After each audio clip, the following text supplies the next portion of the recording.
Man, what is happening, my YouTube family? Of course, it is your boy B New. I'm coming at you on this Wednesday. And first and foremost, as always, want to send out positive vibrations and blessings to anybody who could be listening. Now, with all that being said, we know that the Los Angeles Lakers were in action on yesterday, taking on none other than the Golden State Warriors in what many built up a matchup between LeBron James and Steph Curry. But just as I said on yesterday's show, this would not be a Steph Curry and LeBron James series because I know that it's the narrative that the media is trying to feed everybody, and that is what everybody wants this series to be about. And of course, it is a great narrative to push. I think it's a great storyline that they've seen each other once again. And what's so crazy is the Golden State Warriors, did you see on yesterday a great stat they showed, have not lost a Western Conference series in a long time. I can't remember what the record was, but when they get into the playoffs, they get to the finals and they handle business. But all those times when he was going up against LeBron, he was in the Eastern Conference. So now this is the first time that you see Steph Curry versus LeBron James led team in the Western Conference in an interconference matchup. So really, with all that being said, we know that this is going to be something that a lot of people say affects Steph Curry's legacy and affects LeBron James' legacy. I think both of their legacies are cemented. They don't need to prove anything else. Out of all the players in the NBA, I think those two really have the less to prove than anybody. And a lot of people will say that Steph has even less to prove because, he has been on the same team. But at the end of the day, what LeBron James has done, being the finals MVP on 3 different organizations, taking 3 different coaches who never won championships to a championship, and the things that he have done is set out. And a lot of people who try to say this is Steph Curry's era, we're going to have a live stream later on. We could talk about that because that's not what this video is really about. I can get more to that at the end, but I want to focus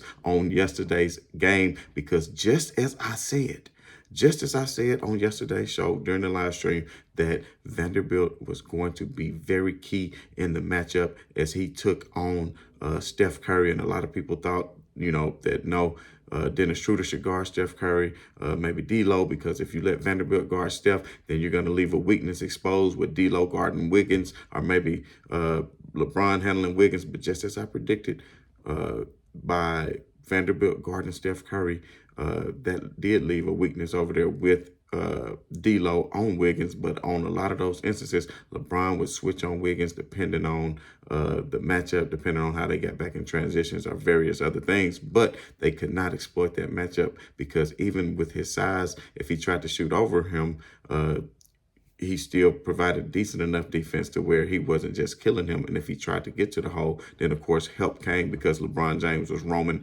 off of Draymond Green, which was the plan, as we all know, for LeBron to be a roamer on defense. That way he doesn't expend too much of his energy because he's roaming off of Draymond Green, because Draymond Green is literally no threat. And I think Draymond Green has lost all confidence in his 3. LeBron was really much treating him the same way Draymond Green was treating Westbrook. And speaking of people roaming off of their defenders, of course, Draymond Green was roaming off Vanderbilt. Only once, I think, did Vanderbilt make him pay for it by hitting a corner 3. But what Vanderbilt brings to the table defensively is much more than what the Lakers give up offensively. Now, as I stated on yesterday's show as well, Andrew Wiggins is a great defender. And, of course, he will provide great. I think he's a top 10 wing defender in this league. I think that he will provide great defense to LeBron James, against LeBron James, just as Dylan Brooks and, of course, Xavier Tillman did on last series. I don't think this will be a LeBron James series. I think he can put his stamp on it. But as we saw on yesterday, this is going to be a Anthony Davis series because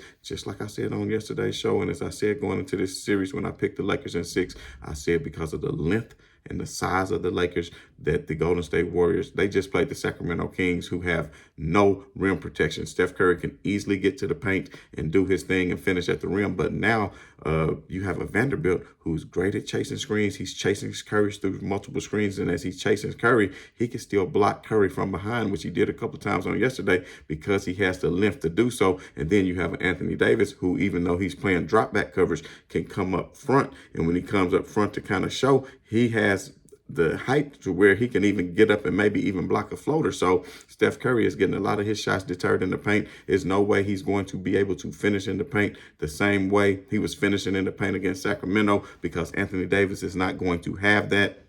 I forget how many blocks Anthony Davis had on yesterday, but it was quite a few. Let's see.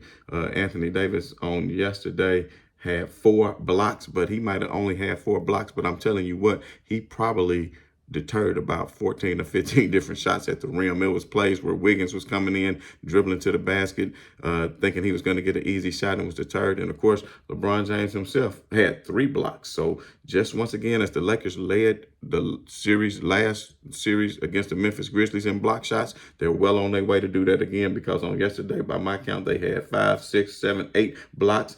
They had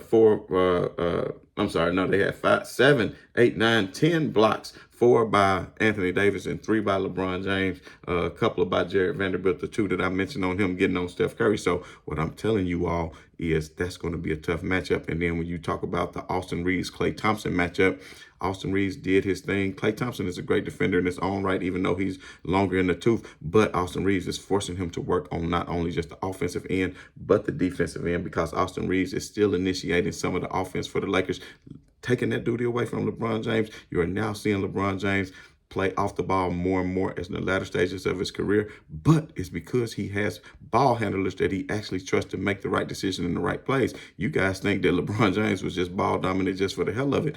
When did he ever have a good point guard? Y'all tell me, when did LeBron James ever really have a good point guard? Besides for Kyrie. What we're going to talk about? Chalmers? I mean, who? And then when the Lakers won the championship, when they was in the bubble, LeBron James played point guard that season and led the league in assists.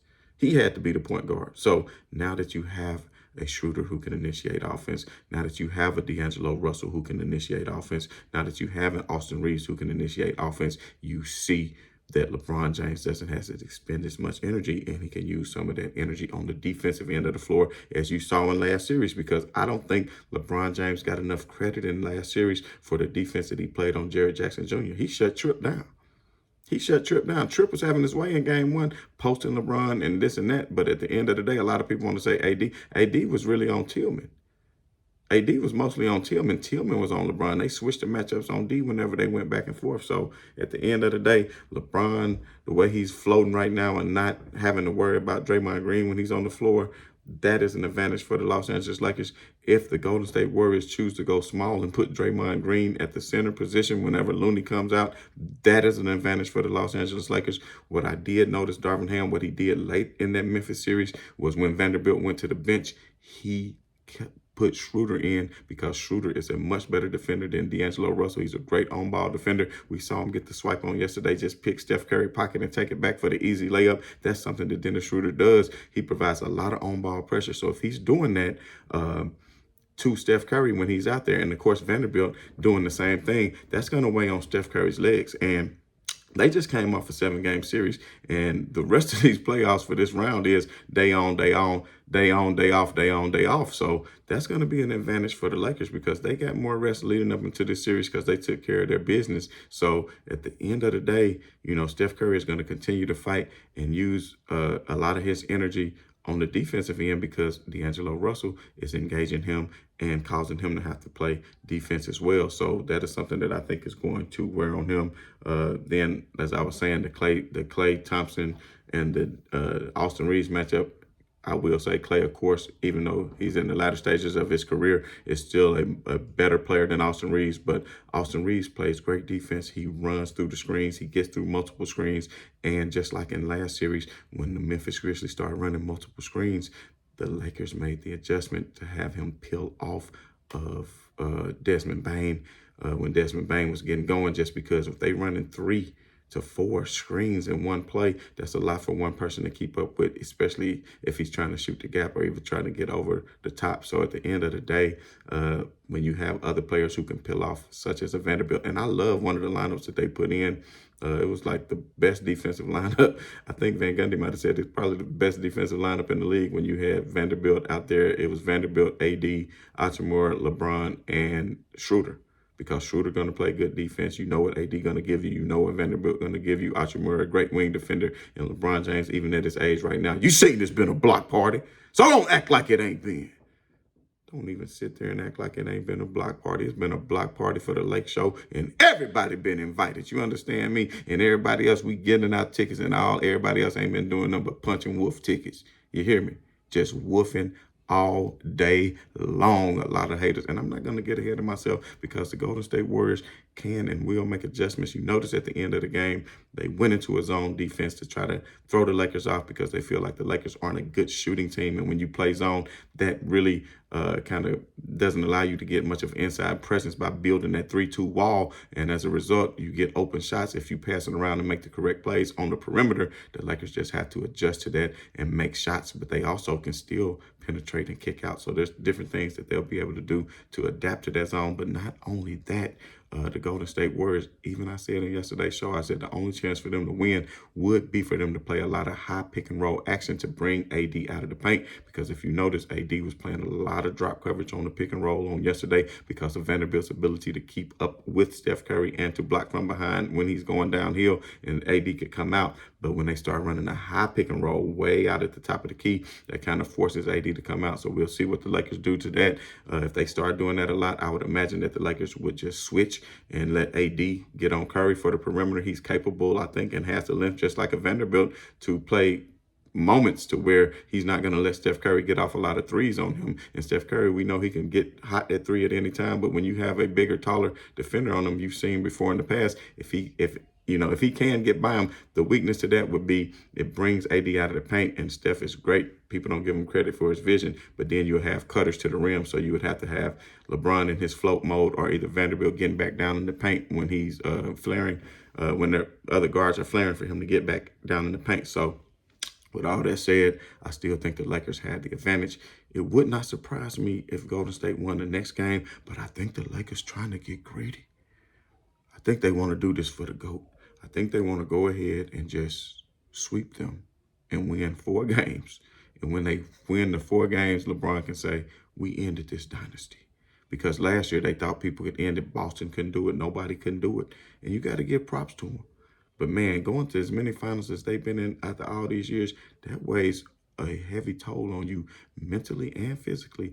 And that core is still there that's gone through that. You see Iguodala, he can't even handle that anymore. He stay on the sidelines. You understand me? But then you bring in younger people like Jordan Poole, who's supposed to, Wiggins, who can kind of take the place of, let's say, Harrison Barnes, and who did they used to have, like Mo Spates or whoever. They always had certain catalysts. But JaMychal Green hit 2 threes last night, and I thought he was looking good, but his minutes still dwindled. I didn't really get a chance to watch the film, so I don't know why he didn't get more minutes. I don't know if he missed up on some defensive assignments or what, but there's so many different things to focus on during the course of the game. That's why I love an NBA game, because it's just so many different things you can watch during the course of a game in a series, man. I remember one series I watched years ago with Rasheed Wallace against Pau Gasol, when I think Rasheed Wallace was with Boston, and it was Boston against the Lakers, and he was in the end of his career. And people don't give Pau Gasol enough credit for what he does, man. If you can never go back and watch that series, that was a series within a series, the matchup between Rasheed Wallace and Pau Gasol. I don't think Rasheed Wallace get enough credit. I wish he could have came to the Lakers coaching staff, but personally, I think him and LeBron James had some little petty beef, some behind-the-scenes words were said. But anyway, man, I got a whole lot of stuff I could talk about in regards to some other things that I've been seeing out floating around on the internet, but we're not going to talk about that just yet. But, Achimura, I noticed Achimura only had 11 minutes on yesterday. He was a +2 overall. He was 2 for 2. He didn't miss a shot, but he only had 11 minutes. That's because Vanderbilt, was guarding Steph so good. And then, of course, Vanderbilt only really had 25 minutes, because if you look at Dennis Schroeder, he had 31 minutes, just as many. He had 31 minutes, just as many as D'Angelo Russell.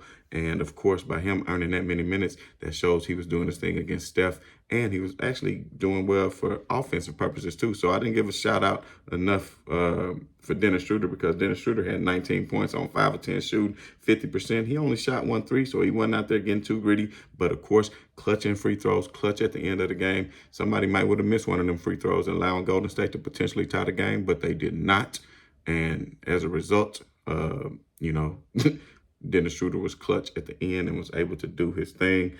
LeBron James, I want to touch on LeBron James for a minute. LeBron James has been so cold from 3 yesterday, 1 out of 8 from 3. Been shooting terrible from three. He did okay from the free throw line, but he was 9 out of 24. If you take away those 8 threes, he would have been 9 out of 18 and shot 50%.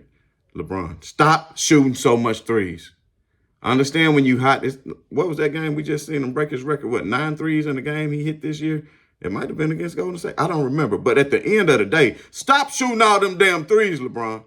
Because that put the Lakers in precarious situation. Then long rebounds, peel out to easy transition points for the other team, especially when it's a brick. So please, LeBron, for everything. I don't know if it's been your foot or what it was, because you've never just been the greatest of three-point shooters, but the past few years, you've been getting a lot better.